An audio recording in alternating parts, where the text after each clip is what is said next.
this will make me happy. Riley? What the heck?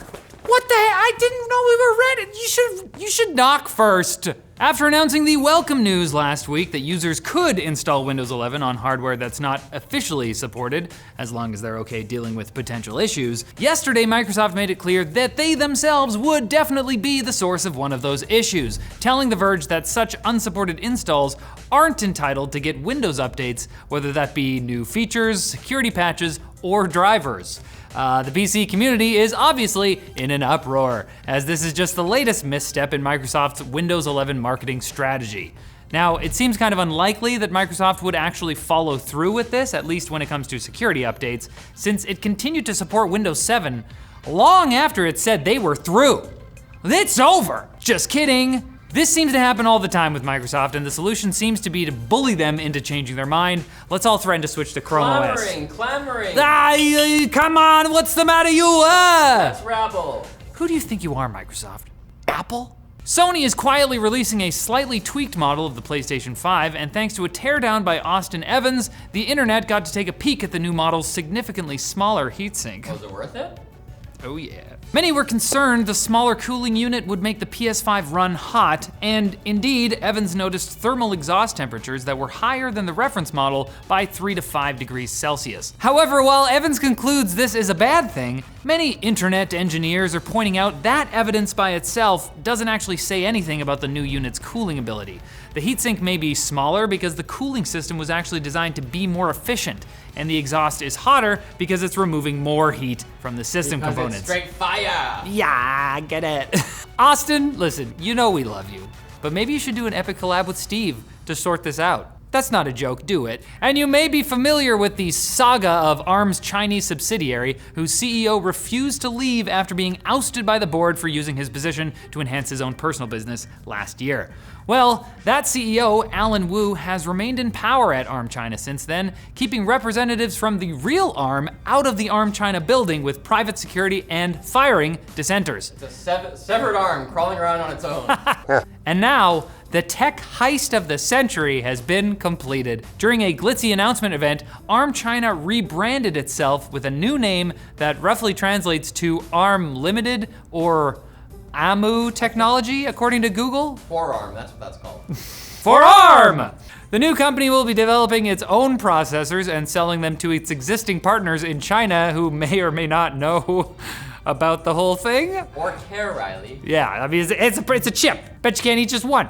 Wow, I wish ARM had listened to that age-old advice. Don't get into a land war in Asia or hire supervillain masterminds as the CEO of your foreign subsidiary. This is just basic stuff. Now it's time for Quick Bits, brought to you by Ridge Wallet, maker of light, sleek wallets designed to fit easily into your front pocket for added security and confidence.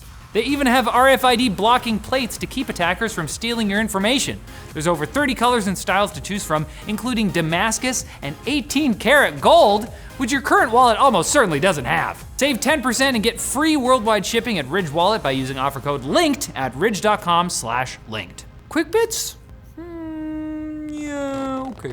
In other China-related news, the country has further limited the length of time that kids under 18 can play video games. Before, they got 1.5 hours per day and 3 hours on holidays. Now, there's no video games. Only school. From Monday to Thursday, and you can play for 1 hour, listen to this, on Fridays, Saturdays, Sundays, and holidays, only from 8 to 9 p.m. Everyone's online at the same time, so you can matchmake. That's what I was just gonna say. I mean, I can get behind the idea of limiting gaming time, especially when the parents won't do it, but at least the servers will be full. Matchmaking won't be a problem.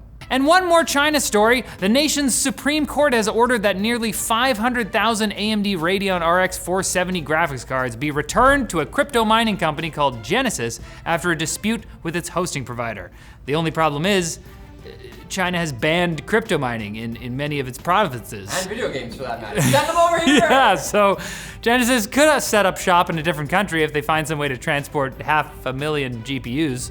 Or they could sell them and maybe help them GPU marketing it because prices are starting to rise again. Come on! What can you run with an RX 470? League? Big fan? Who do you mean? Well, with the chip shortage still going strong, maybe it's not so exciting to hear that new Threadripper CPUs are on the way from AMD, with listings found for the 64-core, 128-thread Threadripper Pro 5995WX. How much is a thread worth to you, James? 50 bucks? Is it ripped? They have to come in a bundle though. Over in Belarus, hackers are attempting to disrupt the regime of its dictatorial leader, Alexander Lukashenko, whose election win in September 2020 is widely considered as fraudulent. And the ethical hackers are reportedly being assisted by government workers on the inside, helping to leak information and cover for protests. I miss the days when Watch Dogs was like a futuristic hell scenario.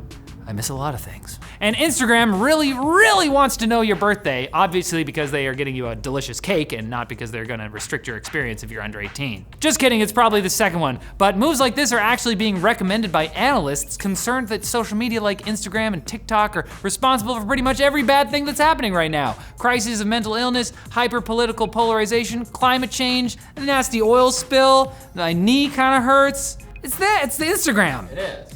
But don't worry, we won't ask for your birthday yet. We only ask that you come back on Wednesday for more tech news.